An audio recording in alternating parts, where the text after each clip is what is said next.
Qahva ichib sizlar do'stlar.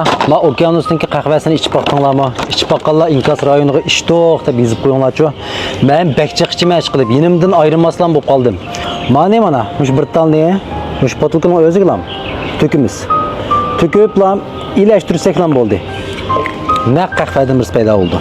Sut qetib sanglam bo'ldi, qatmasanglam bo'ldi, o'riqlar atqanlar sut qatmanlarmış dal ishchanglar. Bek yaxshi narsa qahva degan. Metabolizm yaxshi qildi, tekshirimni yuqori ko'tardi. Qahva ichib turib harakat qilsangiz, harakat unimiz ham yaxshi bo'ldi. Eng muhimi nima desanglar, qahva ichishni yaxshi ko'radigan odam birini ichib olsa, kayfiyat bek yaxshi bo'ldi. Men atigini qo'pib, qahvadan bir ichsam, tushdan keyin bir ichsam, bir narsa kamdaklam his qilmayman deganda kechgacha.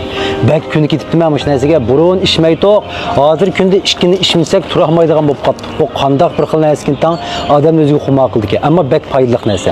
Bu ziyon qilmaydi. Beklar ishgan yurgun so'qib bir o'p ketmasingizlar, normal ishib olsangiz bo'ldi.